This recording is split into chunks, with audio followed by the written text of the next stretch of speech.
మియాపూర్లో 1 crore plus gated community flat consider చేస్తున్నారా? సింపుల్గా చెప్తా.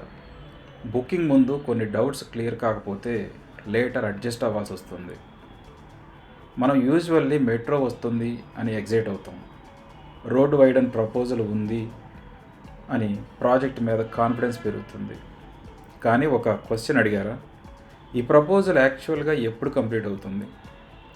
డేట్ క్లారిటీ లేకపోతే ఫ్యూచర్ మీద డెసిషన్ బిల్డ్ చేస్తున్నాం అన్నమాట. ఫ్యూచర్ మనం కంట్రోల్ చేయలేం. ఇంకో పాయింట్, బ్రోచర్లో 1800 SFT చూస్తారు, నంబర్ బాగుంటుంది, కానీ యూజబుల్ స్పేస్ ఎంత? ఫర్నిచర్ పెట్టినప్పుడు రియల్ ఫీల్ ఎలా ఉంటుంది? బాల్కనీ, వాల్స్, కామన్ లోడింగ్ ఎంత ఉంటుంది? నంబర్ పెద్దగా ఉండడం ఒక్కటే క్లారిటీ కాదు, డైలీ లైఫ్లో comfort important.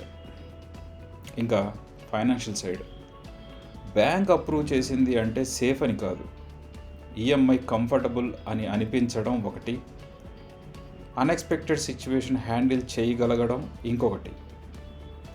3 to 6 months buffer ఉందా?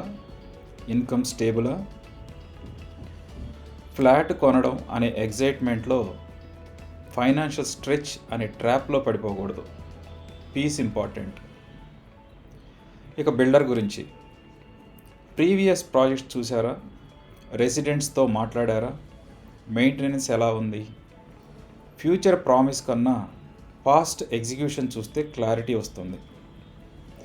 లాస్ట్ పాయింట్, ఎంట్రీ టైంలో అప్రిసియేషన్ గురించి మాట్లాడతారు, కానీ ఎగ్జిట్ గురించి ఆలోచించారా? 5 years తర్వాత సెల్ చేయాలంటే డిమాండ్ ఉంటుందా? రెంటల్ రియలిస్టిక్గా? ఎంట్రీ క్లారిటీ కన్నా ఎగ్జిట్ క్లారిటీ స్ట్రాంగ్గా ఉండాలి. చివరిగా సింపుల్గా ఒకటి చెప్తాను, 1 crore ప్లస్ డెసిషన్లో ఎమోషన్తో కాదు, సిస్టంతో థింక్ చేయాలి. క్లారిటీ ఉంటే రిగ్రెట్ తక్కువగా ఉంటుంది. 1 crore ప్లస్ డెసిషన్లో కాంప్రమైజ్ అవ్వకూడదు. ఎమోషన్ కాదు, క్లారిటీ కావాలి అంటే ఈ ఛానల్ ఫాలో అవ్వండి.